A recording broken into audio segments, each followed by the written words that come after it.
സത്യം പറഞ്ഞാൽ ആദ്യത്തെ കുറച്ച് ദിവസം ഞാനിങ്ങനെ ഷോർട്ടിൻ്റെ ഇടയ്ക്ക് ഞാൻ മാമിനെ ഇങ്ങനെ നോക്കി നിൽക്കുമായിരുന്നു. കാരണം എനിക്ക് സൂര്യപുത്രിയിലെ പാട്ടും ഒരു രാക്കോലം വന്നതാണ്, അതൊക്കെയാണ്. മാം അങ്ങോട്ടും ഇങ്ങോട്ടും നടക്കുമ്പോൾ മാമിന് മുടിയൊക്കെ പറക്കുന്നതാണ്. ഓ, സൂര്യപുത്രിയിൽ ഇങ്ങനെയായിരുന്നു, സൂര്യപുത്രിയിൽ അങ്ങനെയായിരുന്നു. ആ ഒരു ദൃശ്യങ്ങളൊക്കെ ആയിരുന്നു. കാരണം അത്രയും എനിക്ക് ഭയങ്കര ഇഷ്ടപ്പെട്ട ഒരു നടിയായിരുന്നു. പക്ഷെ അത്രയും എന്നെക്കാട്ടിലും ഇപ്പോൾ ഒരു പുതുമുഖത്തിൻ്റെ അത്രയും ഒരു പകപ്പോടെയും ആ ഒരു നെർവസ് ആയിട്ടും ഒക്കെയാണ് അമല മാം നമ്മുടെ സെറ്റിലേക്ക് വന്നത്. 25 വർഷങ്ങൾക്ക് ശേഷം ഒന്നാമതൊരു മലയാള സിനിമയുടെ സെറ്റിലേക്ക് വരുന്നു. മലയാള ഭാഷയിലുള്ള ഒരു പരിചയക്കുറവിൻ്റെ ഒരു ചമ്മലും ഉണ്ടായിരുന്നു മാമിന്.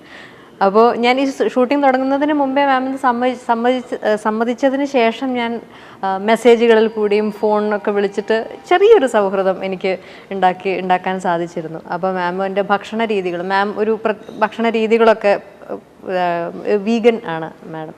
അപ്പോൾ മാമിൻ്റെ എല്ലാ കാര്യങ്ങളും ശരിക്കും ഇവിടെ ഒന്നിനും ഒരു കുറവ് വരരുത് എന്നുള്ളത് എനിക്കും ഭയങ്കര ഒരു ആഗ്രഹം ഉണ്ടായിരുന്നു. കാരണം നമ്മുടെ ഒരു സിനിമയിൽ അഭിനയിക്കാൻ വരുമ്പോൾ ഒരു തരത്തിലും മാമിന് ഒരു ബുദ്ധിമുട്ടുണ്ടാവാൻ പാടില്ല എന്നുള്ളൊരു നിർബന്ധം എനിക്കുണ്ടായിരുന്നു. അപ്പോൾ എല്ലാ കാര്യങ്ങളും എല്ലാവരും കേട്ടോ, ഈ പ്രൊഡക്ഷനിലെ എല്ലാവരും ചേർന്നിട്ട് അത്രയും ആവേശത്തോടെയാണ് മാമിനെ കാത്തിരുന്നത്.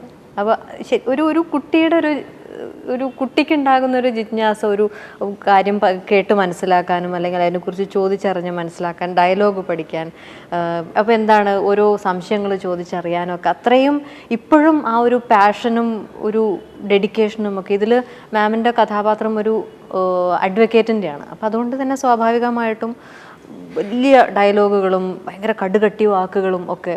പക്ഷെ അതിലൊന്നുപോലും മാം ഒന്ന് തിരുത്തണമെന്നോ അല്ലെങ്കിൽ എനിക്കിത് പറയാൻ ബുദ്ധിമുട്ടാണോ, ഒന്ന് മാറ്റിത്തരുമോ എന്നൊന്നും ചോദിച്ചിട്ടില്ല. ആ ഡയലോഗിൻ്റെ ആവശ്യപ്പെടുന്ന അതേ ശക്തിയോടെയും അതേ ഒരു ഫ്ലോയോട് കൂടിയിട്ടും മാമിനത് ഞങ്ങളെപ്പോലും അത്ഭുതപ്പെടുത്തിക്കൊണ്ട് പല അവസരങ്ങളിലും അത്രയും ആത്മാർത്ഥമായിട്ട് ഒരു ആഗ്രഹത്തോടു കൂടിയിട്ടാണ് മാം അതിൽ ഓരോന്നിലും ചെയ്തിരിക്കുന്നത്. അതൊക്കെ നമുക്ക് കണ്ട് പഠിക്കാനുള്ള കാര്യങ്ങളല്ലേ. ഇതിൽ ഇങ്ങനെ എന്താ പറയുക, 2 ശക്തമായിട്ടുള്ള സ്ത്രീ കഥാപാത്രങ്ങളാണ്. അപ്പോൾ അത് സ്വാഭാവികമായിട്ടും ആ ഒരു 2 സ്ത്രീ കഥാപാത്രങ്ങൾ എന്തിനു വേണ്ടിയിട്ടാണ്, ഒരു പരസ്പരം ഏറ്റുമുട്ടുന്നൊരവസ്ഥയിലേക്കാണോ, അതോ എന്ത് സാഹചര്യത്തിലാണ് ഈ കഥാപാത്രങ്ങൾ ഒന്നിച്ചൊരു ഫ്രെയിമിൽ വരുന്നത് എന്നുള്ളത് ഒക്കെ ഈ കഥയുടെ പ്രത്യേകതകളാണ്. അത് ഇങ്ങനെ പറഞ്ഞു കഴിയുമ്പോൾ ചിലപ്പോൾ അതിൻ്റെ ഒരു രസം എവിടെയെങ്കിലും ചോർന്നു പോകും. പക്ഷെ എന്നാലും എനിക്ക് ഒരുപാട് പേര് പറഞ്ഞൊരു കാര്യമാണ് സിനിമയെക്കുറിച്ച് കേട്ടപ്പോൾ തന്നെ. ഇപ്പം ഞാൻ, അമല മാം, ഷെയ്ൻ ഇപ്പോൾ കിസ്മത്തിൽ അഭിനയിച്ചിട്ട് എല്ലാവർക്കും വളരെ പ്രിയപ്പെട്ട ഒരു നടനാണ്. അപ്പോൾ ഇത് വളരെ ഒരു അപൂർവമായിട്ടുള്ളൊരു കോമ്പിനേഷൻ ആണല്ലോ, അതെന്താണ്, ഭയങ്കര കൗതുകമുണ്ടല്ലോ എന്ന് ഇതിനെക്കുറിച്ച് കേട്ടറിഞ്ഞ പലരും എൻ്റെ അടുത്ത് ചോദിച്ചിട്ടുണ്ട്. അപ്പം അതുതന്നെയാണ് ഈ കഥയിലും ഇതിൻ്റെ ഒരു പുതുമയിലും ഒക്കെ ഞങ്ങൾക്കുള്ള പ്രതീക്ഷയും ഒരു വിശ്വാസവും അതുതന്നെയാണ്. അതിൻ്റെ ഓപ്പണിംഗ് ഡയലോഗുണ്ട്, അതായത് ടീസറിൻ്റെ ഓപ്പണിംഗ് ഡയലോഗുണ്ട്. അമ്മ എന്നൊക്കെ പറഞ്ഞപ്പോൾ ഇതിലും പ്രായമുള്ളൊരു സ്ത്രീയാണ് ഞാൻ ഊഹിച്ചത് എന്ന് പറയുന്നൊരു ഡയലോഗുണ്ട്. അതിനുശേഷം ട്രെയിലറിൽ ജോഷുവ പീറ്റർ, സൈറ ബാനു, പ്രായത്തിൽ മാത്രമല്ലല്ലോ പേരിലുമുണ്ടല്ലോ പൊരുത്തക്കേടുകൾ എന്ന് ജോൺ പോൾ സാറിൻ്റെ വാക്കുകളുണ്ട്. അപ്പോൾ അത് തന്നെയാണ് ഈ ഒരു സിനിമയെക്കുറിച്ചുള്ള ആളുകളുടെ ഒരു ജിജ്ഞാസ എന്ന് പറയുന്ന ഒരു ഫാക്ടർ അത് തന്നെയാണ്.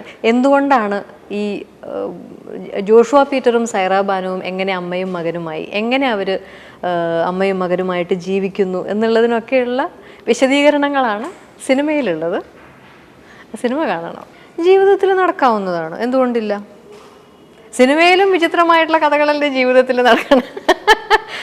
തീർച്ചയായിട്ടും സംഭവിക്കാവുന്ന കഥകൾ തന്നെയാണ്. അത് സിനിമ കാണുമ്പോൾ മനസ്സിലാവും.